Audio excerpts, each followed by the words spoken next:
and welcome to the debate. I'm Farrukh Pitafi. This program is hosted by Sana Maqbool. This week she's out of town, so today I'm going to guest host on her behalf. Today is an important day, a milestone in Pakistan's history. One, it is the 50th anniversary or birthday of Pakistan's constitution, a golden jubilee. 50 years ago, on this day, 10th April, the National Assembly of Pakistan approved the Constitution of Pakistan unanimously, and after that it became the law of the land. We can also call it the birth of the Third Republic. Pakistan has had three constitutions. The first was implemented and forced in 1956. It could not last for long. Similarly, one was introduced in 1962 and then 1973. So this is the Third Republic that we are celebrating today. But apart from that, because it is a big day, there was a Constitution Convention in the National Assembly, which was also graced by the senior puisne judge of the Supreme Court of Pakistan, Justice Qazi Faiz Isa. There he spoke as well. Similarly, there were very fiery speeches made by various people, including the Prime Minister.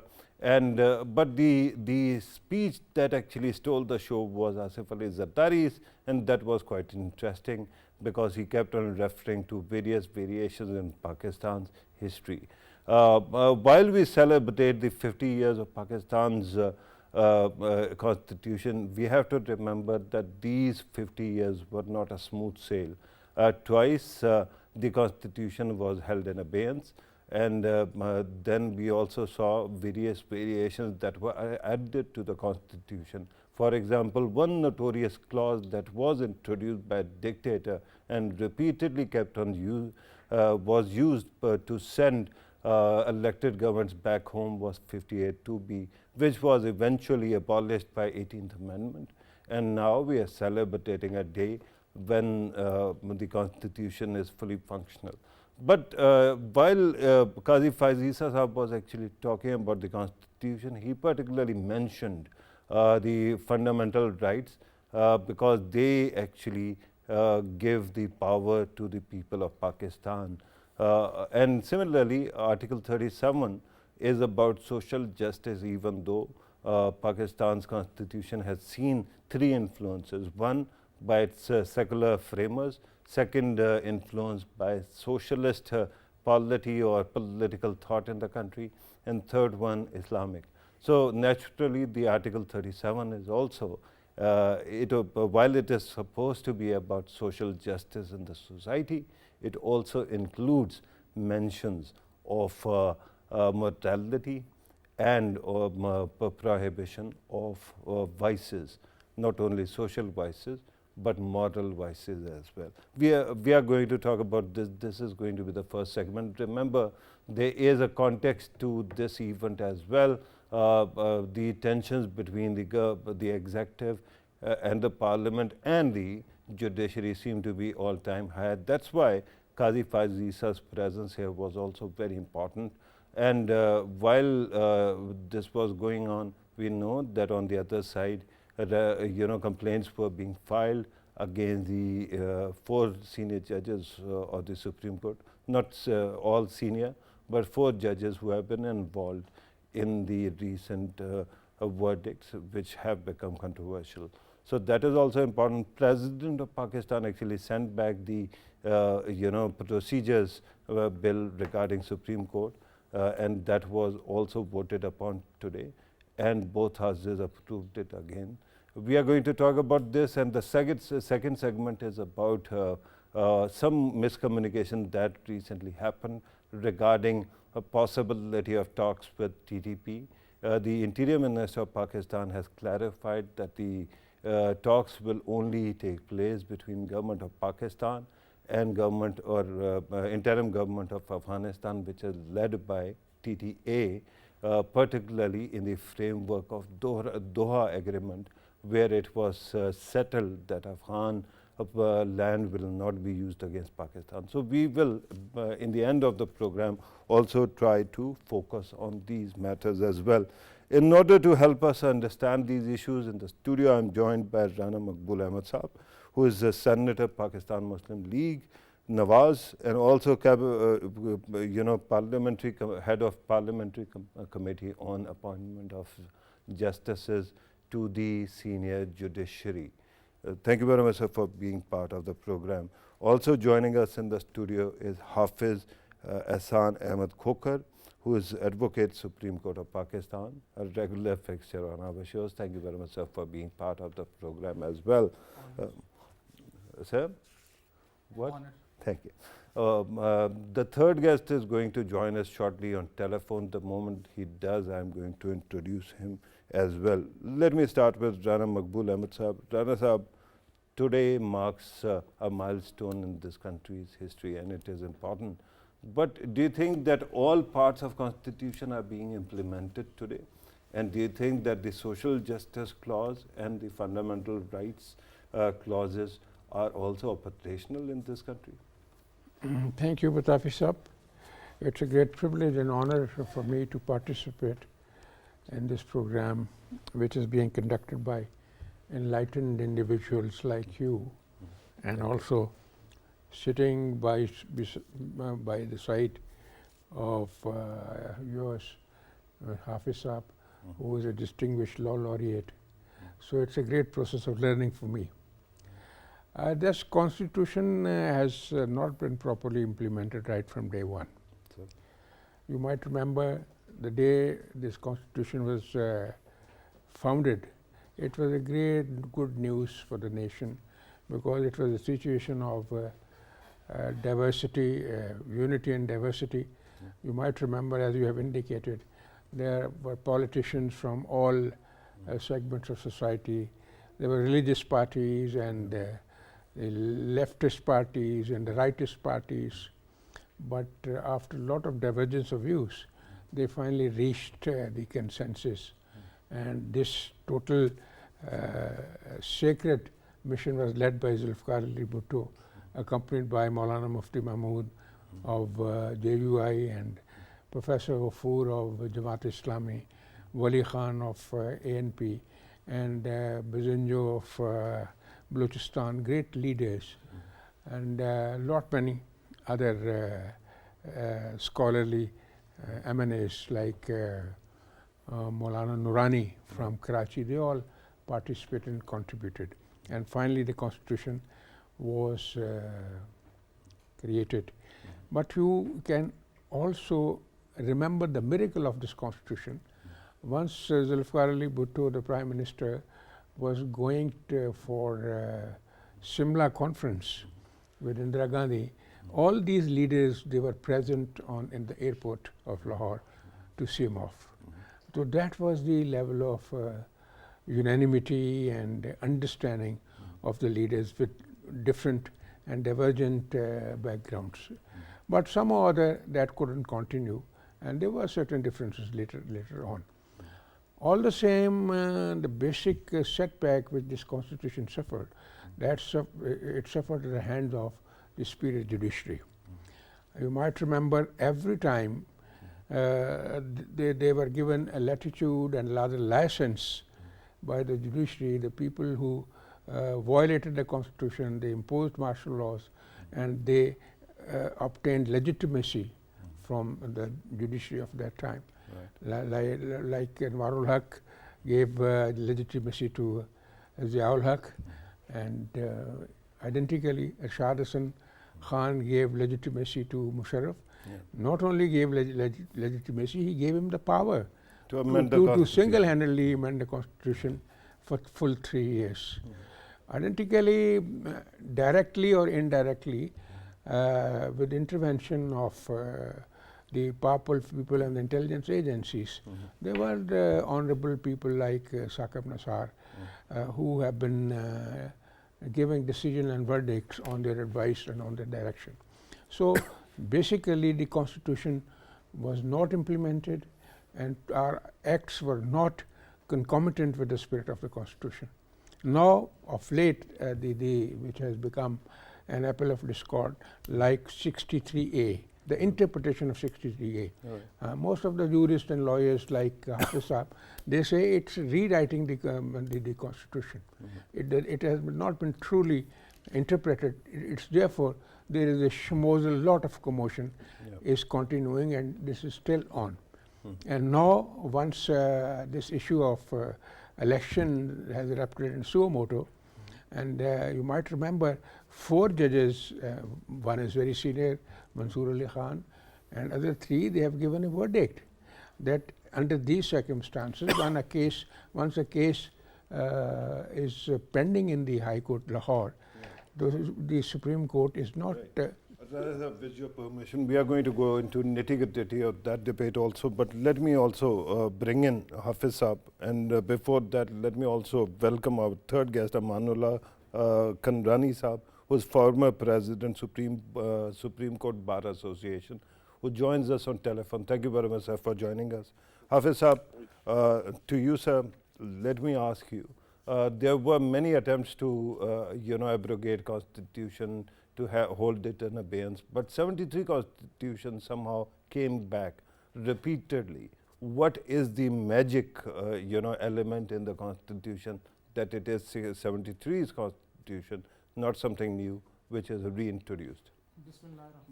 Thank you very much. First of all, I congratulate the whole nation of Pakistan that we are celebrating the 50th anniversary for adopting the Constitution of 1973. 50 years ago, the Parliament adopted the 1973 Constitution, and which was take to effect on the 14th of August 1973. There are 3 main salient features of the Constitution. One is how the government of Pakistan, or the functioning of the government is going on, how the institutions are being established, and what are their functions. And the third, the most important, is the responsibilities and rights given under the Constitution. In addition to that, there is also a good concept of why this Constitution is keep continuing. It's a balance between the separation of powers, like the executive, judiciary, and the Parliament. So this was the spirit of the Constitution, and simultaneously that we have a country where we all have different political groups in Pakistan. We have Islamic ideology, we have a socialist, we have advanced groups of the society. So it has balanced all the segments of the society. That's why it keeps continuing. The most important thing in the Constitution is it is a bicameral system in the government. We have a Senate, we have a National Assembly of Pakistan. Then we have the certain institution by preserving the Islamic Ideology Council, the Federal Sharia Court of Pakistan. Then we have a very good system to have the independence of the judiciary. We have the High Court, we have the Supreme Court. We have given the power under Article 199 of the Constitution to have an overview of the government functioning and maladministration. And much debated the Article 184(3) of the Constitution, which is primarily has to cater the fundamental rights issues of Pakistan, and it is another good area in the Constitution. Right. Hafiz Saab, I think I should be inviting you more in the program, because everything is so hunky-dory. You are saying that everything is perfect. So then explain to me, why is it that the people of Pakistan are standing in long queues for flour? Now I am talking about the constitutional framework. Now we come on the second side, the implementation side. The social contract between the citizens and the state is based on 3 areas. One, they have a right to be treated in accordance with law. There should be no discrimination, and there should be a dispensation of justice both on the governance side and the justice sides. So these areas which was to be given a priority by the legislatures to replace the old system of the governance and the judicial side in Pakistan, that has not been done. And while implementing this, there is a regular military intervention in the constitutional framework. When we have a 1973 Constitution, there was intervention in 1979, continued till 1988, and then we had the intervention in 99 that continued in 2008. Yeah. So these but since 2008, we don't have any military intervention. No, Why is it? No, it continued. It continued. Until the President Musharraf has resigned from it. Yeah. There was a cover on the political side on that. But most importantly, that 50 years is enough time to have a constitution. Thanks, we have a constitution. Despite we made major amendments in the constitution, we have 28th constitutional amendment, and most importantly, the 18th constitutional amendment, which speaks for the more provincial autonomy in Pakistan. Right. But we have designed and established certain institution. We have resolved to some extent the issues of the finance and the autonomy, but we now should center on the problems and the grievances of the people of Pakistan. That is the more important. Until the constitution will not translate into the real spirit of the recognition of the rights and providing an opportunity to a citizen like the other countries do, the fruits of the constitution would not continue. Right, so this is the problem. And we are going to talk about the fruits of constitution, especially the execution. But let me go to Amanullah Kanrani Sahab. Kanrani Sahab, we are talking about the importance of today. And you must have heard the other participants talking about how important the constitution is. Would you like to add to this debate, sir? Yes, it's my pleasure to join you at this forum, and all of you are giving your own reasons for being convinced on this Constitution of 1973. There are three aspects in my mind. That one is Islamic injunctions and principles, and other is parliamentary system, and third one is federalism. Three ingredients of this constitution are more particular and to be preserved in all time to come. Therefore, in my humble view, this constitution is complete and having its guarantees under Article 9 to 28 about the fundamental rights of the citizens of Pakistan, and they are protected. This is a unique constitution of world and the international community that protected each and every rights of the people and overall of the people of Pakistan collectively. Like I told you, the Islamic injunctions, principles, and parliamentary system, federation, and individual fundamental rights. I think these features are more significant. A vibrant constitution mandate. Therefore, this is a good day for us, all nations. I appreciate to all parliamentary government and this government that they are celebrating Golden Jubilee, and also at that occasion, participation of our senior unit judge, Mr. Qazi Faiz Isa, is also very much significant. It has not happened before, and it was his commitment upon which he came, he walked in the parliament, and he became part of the proceedings and celebrations. This is his commitment. We must appreciate, nation should appreciate these judges who are with the people, who are for the people, who are loving for the democratic system, who are maintaining the constitutional supremacy and parliamentary system. Therefore, I at that occasion appreciate this. That is absolutely true. Let me also, especially because you have brought up the matter of the justices who are standing with the Constitution, as was very pithily put by Justice Qazi Faiz Isa. Let me ask you again regarding the Constitution. If this is such an ideal document, and if it is such a vibrant, alive document, why is it that we end up with impasses like the current one, where it seems that the executive, the parliament, and the judiciary are at loggerheads? Look, dear, that it is a good time for us. Really, I appreciate, because we are living in this century, and particularly in these days. You look one side, that when in Turkey something happened, extra constitutional people stood, and it went on to bloodshed. And anywhere you look, that any revolutions come with blood. But you see, the creation of Pakistan was peaceful, and Pakistan came into existence through a peaceful struggle. And now I see this document is maintained, and this document is working with the commitment of the people and the government and all society, segments of society. You see, these days the parliament is very much active, and they are ascertaining itself, its unique tradition in Pakistan. Otherwise, we have seen 58(2)(b passed by the parliament. We have seen 17th Amendment in the past, but now this parliament is very much vibrant and active, and appreciate this venture. They are asserting their powers, and they are going to maintain the constitution in its latent spirit. They are condemning the rewriting of the constitution.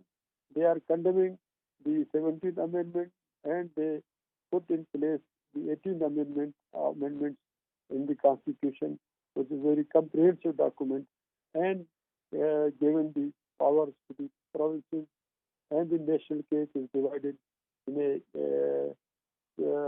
better manner, and all provinces are happy with this arrangement. Absolutely. Amanullah Kanrani Saab, thank you very much for finding time for us. Thank you very much for your participation. Let us come back to the studio. Rana Maqbool Ahmad Saab, back to fundamental rights and the economic shambles the country finds itself in. Usually, the Constitution is supposed to provide the roadmap for everything, conduct of state and how to actually take care of the people. But we have seen strange kind of, provisions. For example, there was a time when the country faced Hudud ordinance, where a woman who is actually raped goes to police station, and they tell her that because you have confessed that you indulged in something sexual, you are going to be interned, and you'll have to prove that you are innocent, you are the victim. Finally, we saw that one dictator added it, one dictator removed it. But at this moment, when we talk about the rights of minorities, when we talk about the poor in the society, when we talk about the underprivileged areas, we don't see the Constitution providing them the kind of solution that is needed. Similarly, economics. Why is it that we are still confused after 75 years of independence, after 50 years of Constitution? Why is it that the Constitution has not helped that there? Pitafi Sahab, you have raised very valid points. This is more so due to the inadequacies of the implementers, because you may give them a lovely and ideal document in the hands of a person who neither has the capability nor has the determination to implement it. It will fail like anything. It has happened with us. And time and again, once the system is disrupted by the military powers, so there is no continuity in the system. You need to have a perfect situation of predictability in any system to succeed. Once the system is not, and the future is not predictable, hence all these sectors of economic sector, social sector, they severely suffer. That is one of the reasons. But all the same, there are certain deficiencies in the Constitution as well, despite the fact it's quite a comprehensive document. For example, many times, and especially of late, there were certain politicians who were disqualified for life, and it's under 62(1)(f). There is no mention of the punishment and the quantum of punishment and the period of punishment. So it all depends upon the discretion of the judge, whosoever is adjudicating on the case. He may, with his sweet will, give somebody's punishment for 5 years and for whole of life. Right. And this is to be rectified. Right. I may So also, I may also. again a fundamental, character I'm of the Constitution yes, yes. is also that the Constitution provides the judiciary with judicial review, Yeah. and because of that we keep on seeing these That interpretations. is required. Why is it that is not structured? I may also submit that we are talking about 184(3) every day. Yeah. 183 is a ruthless provision that you try a person, you punish a person, and he doesn't have a right of appeal. Yeah, you are right in the beginning violating the fundamental rights of an individual. How can you snatch the right to go in appeal? So that is to be rectified. That has not been rectified. Luckily, the law which has been introduced 3-4 days before, this provision is there. So, for another, which is, I think, it's very worrisome. I'll give you the example. You have talked about, and Hafiz talked about the Islamic laws and Sharia laws. Yeah. That is there. Does the Sharia law say that if a father, in his own will and whimsical decision, snatches the total the property from the daughters and hands over to the sons, can he be stopped? Yeah. So that is being misinterpreted, and I personally think There are parts of this country where Yes. daughters are married to trees or Quran just because you it's want so to retain the unfortunate. property. So there has to be provision is there, but there has to be very clear provision that anything where there is some doubt as far as Islamic injunctions are concerned, there is a need of wholesome ijtihad. Ijtihad is one of the main sources law of Islamic jurisprudence. Right. So that's not being carried out. That's true. These are the basic flaws which are to be rectified. Before I went to the other guests, you wanted to comment on what is happening between the Parliament and judiciary as well. Do you want to actually finish that thought as well? Yes, I think it's on the right track now, because the chief is calling his brother judges and talking to them. Brother judges have already given their verdict. But there was a withdrawal of curative, review. I don't know. That has not been. The verdict has not been announced. It was reserved today. Yeah, and my impression was that after the government has submitted the request to the Supreme Court, it will be an automatic process, right? But the Chief Justice of Pakistan actually heard the case in his own chamber and then reserved the judgment. It is like the hanging sword of Damocles. It will not act as a Damocles sword. It will be for a few hours. And Honorable Chief Justice, God willing, give the verdict tomorrow. It cannot be delayed. Okay. For all you're sure about that? Yes. So things are going to improve in coming days. Hafiz, regarding Islamic provisions as well, when you were talking about the Constitution, it seems that many various parties actually have been working on the Constitution, and they have actually introduced elements which might not actually work together in tandem, but they are there. For example, Council of Islamic Ideology, earlier when a certain Maulana was heading it, we saw that it actually took exception to a lot of laws.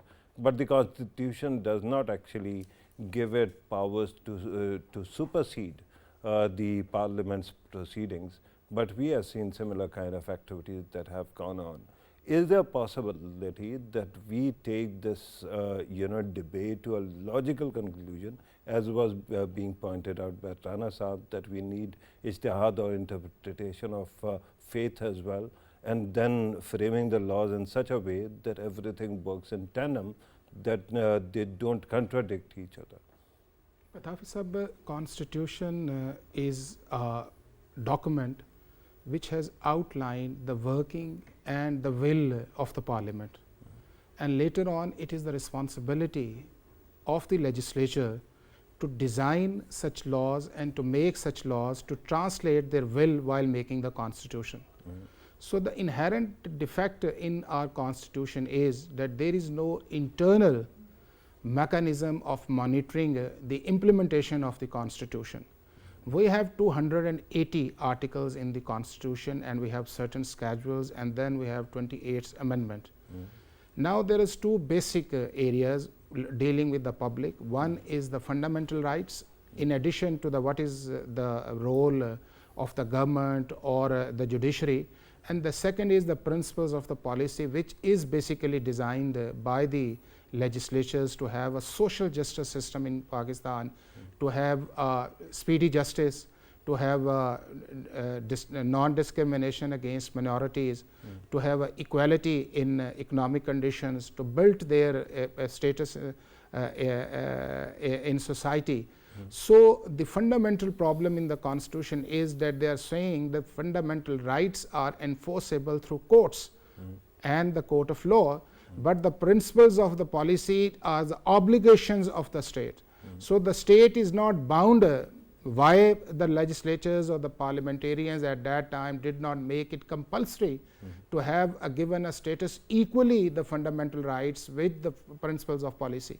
So this is the first thing. This is a very, very important area, because a social contract between a citizen and a state is based on the social justice. Why was it not made compulsory? What is your explanation? There are certain provisions, like I think so that while drafting the legislatures, there might be in their mind instead they have even given the certain deadlines for certain issues, like to have a quota that for the certain areas. Might be in their mind that this is not the appropriate time to have simultaneously the fundamental rights and the principles of policy, and it might be, according to them, it would have a burden on the state exchequer, on the state institution. Right. So you are saying that that was a product of political expediency. Yeah, that is the product of political expediency.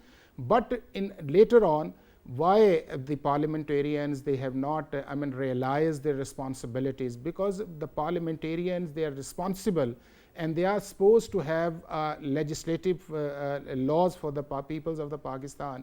And still, because I am a student of law, I am appearing regularly before the Supreme Court of Pakistan. The parliament has not made such legislation and has not identified in those areas which are the real problems of the people of Pakistan. Right, but to just use your earlier explanation to apply in this case, you said that because of repeated disruption of democracy, the constitution was not properly implemented. So would that not also qualify as the reason why you have not been able to? This is a major reason, but there are two other reasons as. One is the status quo forces. They are still not realizing that the Pakistan has changed. There is a constitution. And the second is the bureaucracy of the Pakistan. Right. They have the same inherited problem. We have the colonial system. So these both areas which have the problems in addition to the military intervention in Pakistan. Yeah, bureaucracy is everybody's favorite hobby horse, because they usually don't represent themselves because they are on regularly television. interacting with the people. No, but they are not talking to the media, right? So everybody can blame them. But Rana Sahab, while we are celebrating the constitution, let us also put on mat all those forces that have been responsible of glaring failure, and that is regarding PPC and CRPC. We are using the same colonial codes that were codified some over 100 years ago. 1898 and 1908. Right. So why is it that the parliament automatically has not been able to make changes to these aspects? Because in the end, when you talk about any disruption to democracy, regardless of that, the parliament, whenever it is in power, whenever it is in session, it is supposed to take care of these matters. Pitafi sir, I personally think this is more of a misnomer, that the parliament didn't make laws. For example, I will give the empirical evidence. The parliament passed a law of ATA, anti-terrorist, which is called ATA, Anti-Terrorist Act. So it was provided that within 7 days the trial will be completed, and there will be 1 or 2 weeks for appeal. And it was introduced by Mian Nawaz Sharif's government, and Mian Nawaz Sharif ended up in the similar code when he was being tried. Oh, that is there. So where are the safeguards? Oh, that is there. That was a political decision of Pervez Musharraf. It was political victimization and political vengeance. And even in NAB law, there was a 30-day period for conclusion of a trial. That is there. So the appeal is to be decided within 7 days. So the legislature has given a piece of law, but that was not implemented. And in civil cases, you might remember, the people die, the generation go into dust, but decisions are not given. It is not finalized.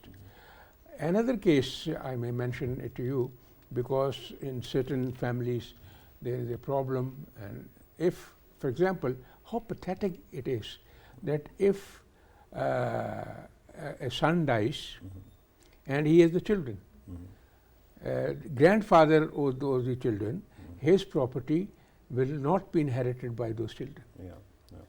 What is this law? Sir, it is a cycle of 14 to 24 years in Pakistan. That is there.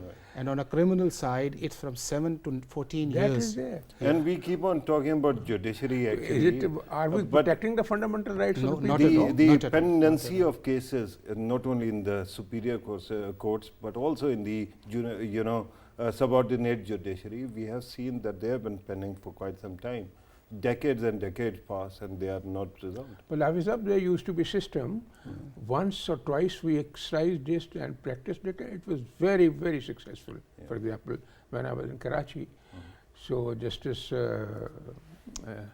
Ajmal Mian, he took over and he quashed the military courts, and I was for that. And he gave the 7 judges to the Sindh province, honest most judges, and they decided the cases within days. And the same old practice, once the case commences, witnesses, investigating officers, and all medical and forensic reports should be there. There will not be any adjournment. The evidence will be continuously recorded. Right. And judgment used to be delivered Sir, within 50 days. Before the military courts were introduced, there was another very Yes, serious that issue. was there. That was there. The one terrorist activity where 44 cases were there pending. One by one, all the witnesses disappeared for over decades. Yes. And the person was not brought to justice until there was a police action. But that is also... Pitafi sahab, the problem... Hafiz sahab, very quickly, then we have to go to the next sir, topic. the main problem in our system is that both we have the outdated laws and outdated procedure in the country. So simultaneously we have to change both the outdated procedures, laws, with internal institutional mechanism with outside strong accountability and oversight. So that is the most important area. Outdated moral fiber as well, Yeah. to respond to the predicament of the people. We need to plug Yes. bright and the people who does not have such a backlog. We have to Right. stop the degeneration of the character of the poor workers. But that actually, Rana Sahab actually gives the state a lot of authorities that might not be needed. For example, PTA, that is a body, an autonomous body, keeps on actually prosecuting and blocking things which are moral policing. It doesn't go after all the people who keep on spreading hate against the state. Even Pitafi So sahab, the that is- ATA as well. Yeah, Now that this is being the most misused law in Pakistan. that- now. that- Absolutely, we just gave an example of that. Nawaz Sharif being tried in the same anti-terrorist court. We need to work. We Yeah, need to work. but regardless, we are told that we have to actually move on to the next topic. Rana Sahab, especially I need your focus on this matter, because we have seen the Interior Minister actually talking about the need not to engage with TTP. Earlier, there was some comment attributed to him that the government is trying to bring the terrorist organizations back on the negotiation table. But now he has categorically said that we are going to talk only with the Afghan government, and we are not going to talk to TTP or any such group. When there are terrorist activities still going on in the country, today in Quetta, terrorists struck twice and people have died, we lost precious lives. In that situation, why is there any confusion? And how long are we going to expect the TTA to hold up its end of the bargain? Because in the past we have seen that they used commitment to us against us through some kind of moral blackmailing or emotional blackmailing, and in the end we ended up taking back so many jet black terrorists. It's very unfortunate. In the beginning there was an understanding that the government of Pakistan will only negotiate and talk to the Afghan government. And if at all they have to speak to these terrorist outfits, they will only communicate to the Afghan government. And it will be the responsibility of the Afghan government to cooperate. and we'll be cooperating with them in many sectors. That was the decision. But somehow other, meanwhile, there was a brainwave with one or two generals and a political leader as well. They decided to enter into negotiations with TTP. So you have seen the results, and hundreds of people were released. And it's a pity that certain people who were thrice convicted to capital punishment, forgiven by president, they were also released. So once they came back, they were fully charged, and they resorted to these activities. This is not only a sectarian or religious motivation. There is a secret hand which is working through RAW and through Mossad, because Pakistan being such an important country in the eyes of these forces, this nexus of evil, they are against Pakistan, its existence. So therefore, I personally think Rana, the Interior Minister, whatever he is saying, it's correct.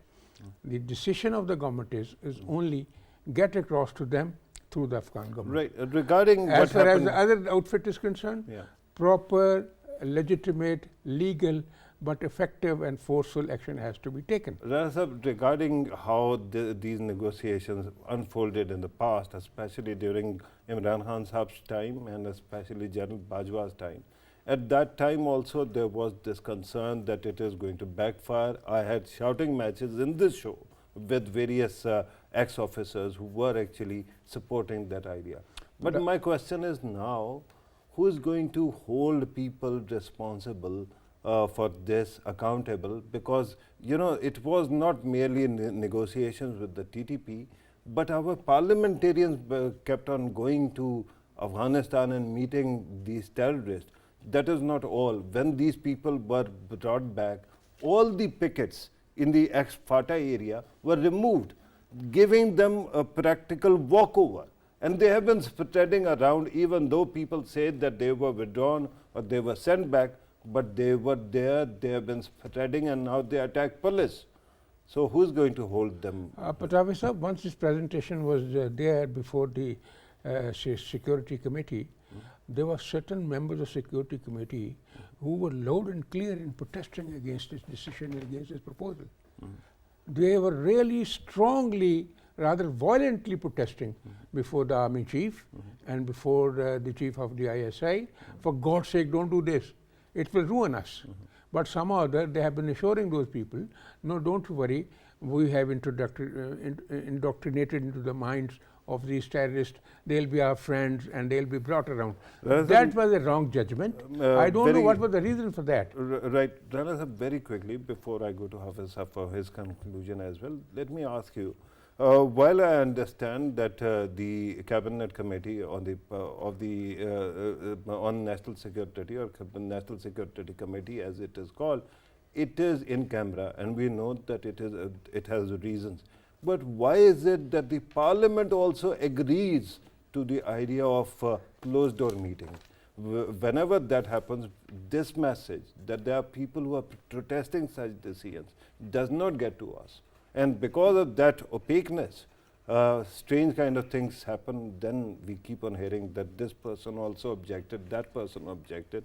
But where is the parliamentary transparency in this regard? I think it's lackey on this account because it's a national issue and very sensitive issue. No doubt the secret information you can hide from the people, because if information is leaked out, that can backfire, that can harm the process of investigation. As far as the policy matter is concerned, you must take people into confidence. And those parliamentarians who disagreed, maybe they thought it's not appropriate to get across to people, get across to public, but they did protest. And the people who have the power, and you know power flows from the barrel of the gun, they decided and they stuck to it, and they carried out the policy, which has become a suicidal one.